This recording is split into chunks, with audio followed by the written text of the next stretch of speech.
అనంతపురం జిల్లా కేంద్రంలో కలెక్టరేట్ కార్యాలయం వద్ద సోమవారం ఉదయం 11:30 గంటల సమయంలో రాప్తాడు నియోజకవర్గానికి చెందిన ఏపీ రైతు సంఘం జిల్లా ప్రధాన కార్యదర్శి చింతల మల్లికార్జున ఆధ్వర్యంలో కలెక్టరేట్ కార్యాలయం వద్ద నిరసన కార్యక్రమాన్ని చేపట్టడం జరిగింది. ఈ సందర్భంగా రాప్తాడు నియోజకవర్గం ఏపీ రైతు సంఘం జిల్లా ప్రధాన కార్యదర్శి చింతల మల్లికార్జున మీడియాతో మాట్లాడుతూ కృష్ణా జలాలు పునర్పంపిణీ వైపు కేంద్ర ప్రభుత్వం తీరుకు నిరసనగా నేడు ఆంధ్రప్రదేశ్ రైతు సంఘం ఆధ్వర్యంలో నిరసన కార్యక్రమాన్ని చేపడుతున్నామన్నారు.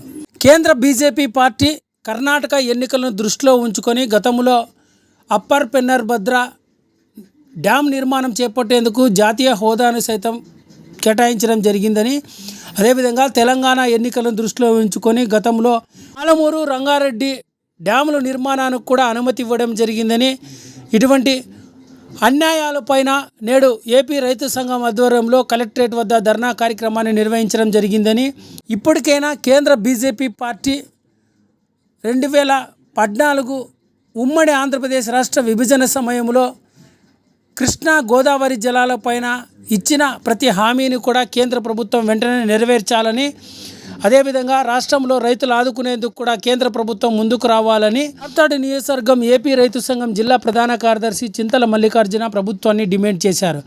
ఈ నిరసన కార్యక్రమంలో అనంతపురం రూరల్ సిపిఐ కార్యదర్శి రామకృష్ణ రమేష్, రాప్తాడు సిపిఐ పార్టీ మండల కార్యదర్శి రవీంద్ర, ఆత్మకూరు సిపిఐ పార్టీ మండల కార్యదర్శి సనప నీలపాల రామకృష్ణ, ఇతర రాప్తాడు నియోజకవర్గానికి సంబంధించిన ఏపీ రైతు సంఘం నాయకులంతా కూడా పాల్గొన్నారు. పునః పంపిణీ చేయాలనేసి కేంద్ర ప్రభుత్వం కుట్రపూరితంగా వ్యవహరిస్తూ ఉంది. గతంలో కూడా మనం చూసినాం.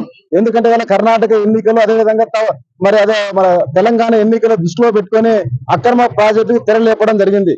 1954 సంవత్సరము అంతర్రాష్ట్ర జల వివాదాలకు సంబంధించి, అదేవిధంగా 2014 ఉమ్మడి ఆంధ్రప్రదేశ్ విభజించిన సందర్భంగా వచ్చినటువంటి దానికి విరుద్ధంగా ఈరోజు మొత్తం అంతా కూడా కేంద్ర ప్రభుత్వము మొత్తం అంతా కూడా కొత్త వివాదానికి తెరలేపుతా ఉంది. ఒక పక్క తెలంగాణలో పాలమూరు రంగారెడ్డి దిండి ప్రాజెక్టులను అక్రమంగా ఒకవైపు నిర్మించడానికి అనుమతి ఇచ్చింది.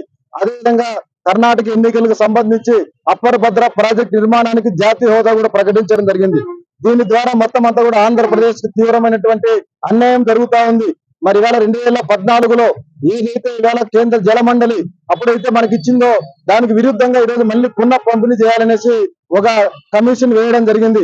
ఆ కమిషన్ కు సంబంధించి రాష్ట్ర ప్రభుత్వానికి గతంలో వైఎస్ఆర్ ప్రభుత్వానికి కూడా 2 దఫాలుగా నోటీస్ ఇవ్వడం జరిగింది.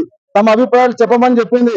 కానీ ఆనాటి జగన్మోహన్ ప్రభుత్వము ఆ యొక్క వాదనలకి ఏమాత్రం కూడా పోవడం లేదు. అందుకోసం మళ్ళీ ఈరోజు ఇవాళ ట్రిబ్యునల్ ముందు కూడా ఈ ఆగస్టు 2వ వారం లోపల ఆంధ్ర రాష్ట్ర అభిప్రాయాలు చెప్పమని చెప్పారు. అందుకోసమే నూతనంగా ఏర్పడిన ప్రభుత్వం, గత ప్రభుత్వం జల వివాదాలకి సృష్టించింది, రాష్ట్రాన్ని రావణ కాష్ట చేసింది. కానీ ఈ ప్రభుత్వం అయినా సరే ఇవాళ జల వివాదాలకు పోనీయకుండా వెంటనే ఈ రాష్ట్రంలో ఉన్నటువంటి అన్ని రాజకీయ పార్టీలను, రైతు సంఘాలను, సాగునీటి నిపుణులందరూ కూడా అఖిలపక్ష సమావేశాన్ని ఏర్పాటు చేసి ఆంధ్ర రాష్ట్రానికి ఏం కావాలి, ఆంధ్ర రాష్ట్ర నీటి ప్రయోజనాలు కాపాడడం కోసం వాళ్ళ సలహాలు సూచనలు తీసుకొని ఇవాళ ట్రిబ్యునల్ ముందుకు పోవాలనేసి ఈరోజు ఆంధ్రప్రదేశ్ రైతు సంఘంగా అన్ని జిల్లా కలెక్టర్ కార్యాలయం దగ్గర ఆందోళన కార్యక్రమం నిర్వహిస్తా ఉన్నాం. ముఖ్యంగా ఇవాళ అంతర్రాష్ట్ర జల వివాదాల కారణంగా ఇప్పుడైతే కేంద్ర ప్రభుత్వం ఏదైతే జల వివాదాలు సృష్టించిందో దాని ద్వారా నష్టపోయేది ఆంధ్రప్రదేశ్, దిగువన ఉన్నటువంటి ఆంధ్రప్రదేశ్ నష్టపోతాది. దాని ద్వారా ఇవాళ కృష్ణా జలాలన్నీ కూడా మనకు రాకుండా పోతాయి. దాని ద్వారా ఇవాళ శ్రీశైలం ద్వారా ఇవాళ కరువు ప్రాంతమైన అనంతపురానికి రావాల్సినటువంటి అందరి నీళ్లు కూడా రాకపోవడానికి ప్రమాదం ఏర్పడతా ఉంది. ఇప్పటికే రాయలసీమ ఎడారి పోతా ఉంది. ఇవాళ ఆగస్టు మాసమైనా వర్షాలు రాలేదు. ఇక్కడ మొత్తం అంతా కూడా కరువే. ఈ కరువుని దొరవాలంటే కృష్ణా జలాలు ఇక్కడికి రావాలి. ఆ కృష్ణా జలాలు రానియకుండా ఇవాళ ఒక పక్క కర్ణాటక ప్రభుత్వం, మరో పక్క తెలంగాణ ప్రభుత్వం, మరో పక్క ఈ 2 రాష్ట్రాల మధ్య కేంద్ర ప్రభుత్వం ఆంధ్ర రాష్ట్రానికి అన్యాయం చేయడానికి ప్రయత్నం చేస్తా ఉంది. అందుకోసం ఇవాళ చంద్రబాబు నాయుడు గారు మేము కోరుతా ఉన్నాం, ఇవాళ నువ్వు ఎన్డీఏలో భాగస్వామిగా ఉన్నావు, నీ మీద ప్రభుత్వం ఆధారపడి ఉంది. తప్పకుండా మన రాష్ట్ర ప్రయోజనాల ఆకాంక్షించు మేరకు ఇవాళ మొత్తం యొక్క జలాల్ని నష్టపోకుండా ఇటు కృష్ణా నీటి కావచ్చు, అటు గోదావరి నీటి కావచ్చు, ఈ పునః పంపిణీ పైన తమ వాదనలు బలంగా వినిపించి ఈ రాష్ట్రానికి న్యాయం చేయాలని కొత్త ప్రభుత్వాన్ని డిమాండ్ చేస్తూ ఈరోజు ఈ ఆందోళన కార్యక్రమాన్ని నిర్వహిస్తా ఉన్నాం.